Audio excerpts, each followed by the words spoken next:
Bismillahirrohmanirrohim. Assalamualaikum warahmatullahi wabarakatuh. Alhamdulillah, alhamdulillahirabbil alamin. Nahmaduhu wa nastaghfiruh wa a'udzu billahi min syururi anfusina wa min sayyiati a'malina. May yahdihillahu fala mudhillalah. Asyhadu an la ilaha illallah wa asyhadu anna Muhammadan abduhu wa rasuluh. Amma ba'du.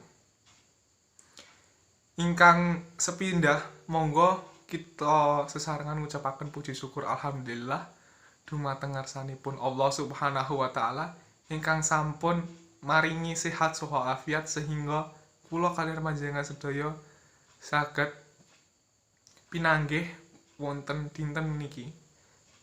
Ingkang nomor kalih, monggo kita ngucapaken sholawat saha salam dumateng Nabi besar kita Nabi Muhammad Sallallahu alaihi wasallam saha para sahabat sehingga kula saged kaliyan panjenengan angsal syafaat wonten ing akhir zaman kamangke. Amin ya rabbal alamin.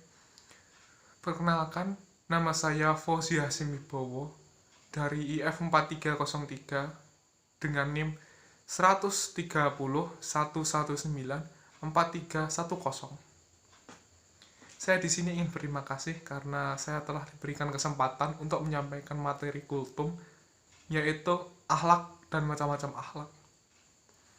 Apa itu akhlak? Akhlak adalah atau berasal dari bahasa Arab yaitu khuluq, yang artinya tingkah laku, perbuatan atau tabiat. Sedangkan menurut Ibnu Miskawih, akhlak ini berarti sesuatu sifat batin yang melekat pada diri seseorang dan yang dapat muncul perbuatan baik tanpa pertimbangan terlebih dahulu. Sedangkan menurut saya, akhlak ini adalah suatu sifat batin yang selalu muncul atau sering muncul pada diri kita tanpa kita pikirkan lebih dahulu. Kemudian ada dua faktor yang menyebabkan akhlak kita. Ada dua faktor penyebab akhlak.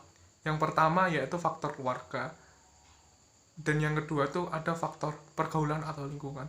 Kenapa faktor keluarga saya tempatkan pada nomor satu? Karena menurut saya keluarga itu adalah sekolah pertama, sehingga apa yang diajarkan oleh orang tua kita ataupun keluarga kita akan selalu kita ingat dan menjadi landasan kita dalam berperilaku. Kemudian yang kedua akhlak. Maksud saya yang kedua ini adalah lingkungan. Jadi menurut saya lingkungan ini kenapa bisa menjadi salah satu faktor yang menentukan akhlak kita? Karena menurut saya lingkungan, apabila kita terdapat di lingkungan yang baik, maka kita akan menjadi, atau akhlak kita ini akan menjadi akhlak yang baik. Sebaliknya, apabila lingkungan kita ini adalah lingkungan yang buruk, maka otomatis kita akan memiliki akhlak yang buruk juga. Kemudian macam-macam akhlak. Ada dua macam akhlak, yaitu akhlak yang baik atau mahmudah. Kemudian yang kedua ini akhlak tercela atau mazmumah. Jadi apa sajakah akhlak baik atau mahmudah itu? Yang pertama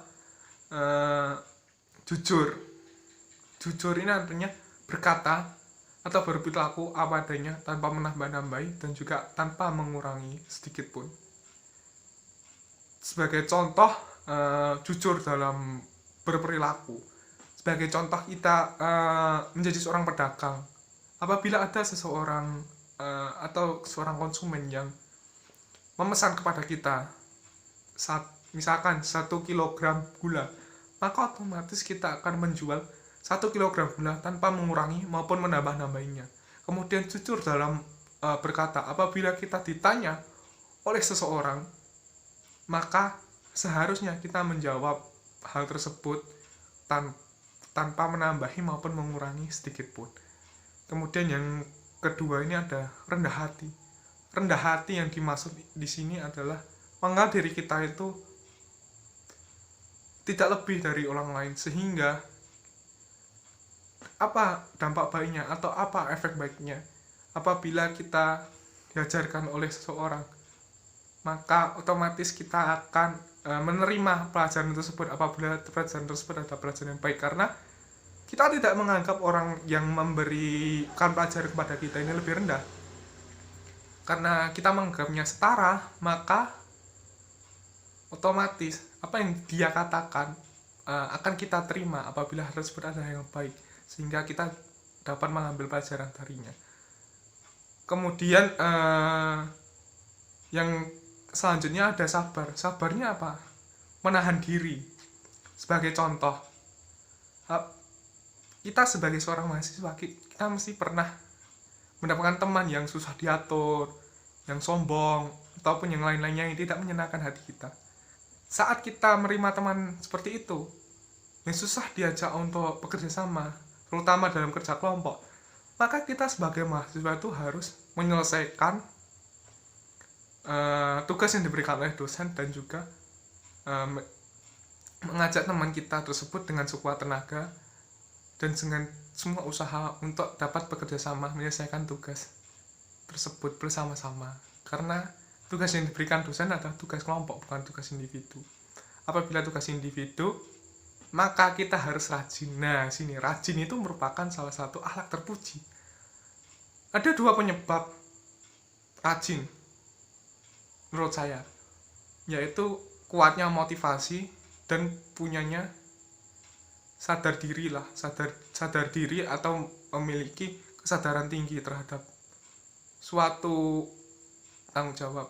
Nah, ini motivasi yang saya maksud ini adalah motivasi atau semangat dalam mengerjakan tugas, seperti itu. Kemudian yang selanjutnya itu ada akhlak matsmumah atau akhlak tercela atau akhlak yang buruk. Seperti contoh riya. Riya ini artinya itu adalah melakukan sesuatu perbuatan baik dengan niat untuk dilihat atau dianggap orang lain sebagai orang yang baik. Sebagai contoh, akhir-akhir ini sedang ramai yaitu virus corona. Pasti adalah satu atau dua orang public figure yang mereka ini memberikan bantuan, tetapi mereka memposting bantuannya tersebut di Instagram atau di media sosial lainnya. Agar apa? Yang seharusnya bantuan tersebut bermaksud baik, yaitu membantu orang-orang yang lebih membutuhkan, tetapi malah mereka ini malah dibelokkan oleh mereka untuk agar nama mereka ini dianggap baik oleh orang lain. Kemudian yang kedua ini ada malas. Malas ini adalah lawan kata dari rajin. Nah, lawan kata dari rajin ini ada dua faktor, yaitu kurangnya motivasi dan kurangnya tanggung jawab. Kurangnya motivasi yaitu rasa sadar bahwa tugas ini penting, tugas atau tanggung jawab ini penting. Sedangkan kurangnya tanggung jawab yaitu mereka ini menganggap enteng sebuah tugas atau sebuah tugas yang diberikan oleh orang lain, sehingga mereka ini mengulur waktu, bahkan sampai mereka ini tidak mengerjakan tugas tersebut atau tanggung jawab tersebut. Kemudian yang ketiga ini ada bakhil. Bakhil ini tidak suka membagi atau tidak suka membantu orang lain, baik itu dalam bentuk uang, harta, maupun dalam bentuk tenaga. Jadi ini adalah lawan kata dari dermawan. Definisi dermawan yaitu suka membagi, baik itu membagi harta, membagi uang, ataupun membagi tenaga untuk orang lain, untuk membantu orang lain.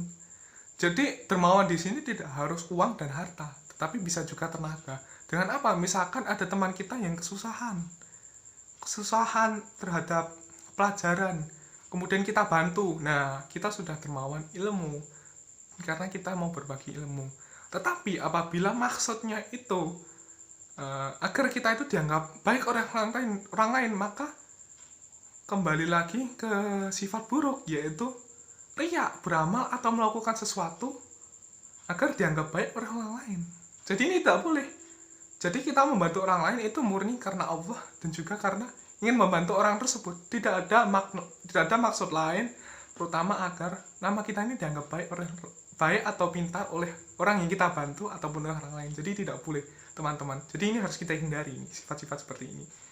Kemudian bahil ini yang saya katakan tadi, yaitu tidak mau membagi baik itu uang maupun harta pada orang lain. Jadi harta tersebut kita pendam terus menerus. Istilahnya ini menumpuk harta seperti itu. Nah, sifat bakhil ini selain juga penyakit hati, dapat juga bahkan sampai ke penyakit fisik. Misalkan kita kehilangan harta yang sedikit, misalkan ya yang sedikit, karena kita ini memiliki sifat bakhil, maka kita akan terus kepikiran tidak tenang dan juga tidak tenang. Sehingga apa? Sehingga kita dapat stroke karena pikiran kita tidak tenang, dan juga dapat penyakit jantung. Karena apa? Kita tidak ikhlas. Sehingga saudara-saudaraku sekalian, kita itu harus, bagi seorang muslim ini kita harus mempunyai sifat yang baik atau sifat yang terpuji, dan juga harus menghindari sifat atau akhlak yang tercela seperti itu. Sebelum saya mengakhiri pada kultum hari ini, sebelum kita akhiri kultum pada kali ini, yaitu saya mempunyai sebuah pantun. Goreng tempe nyumet geni, tempe kanggo sugih manten. Wong tuwa kudu diajeni, wong nom kudu pangerten. Sekian dari saya, wabillahi taufiq wal hidayah. Wassalamualaikum warahmatullahi wabarakatuh.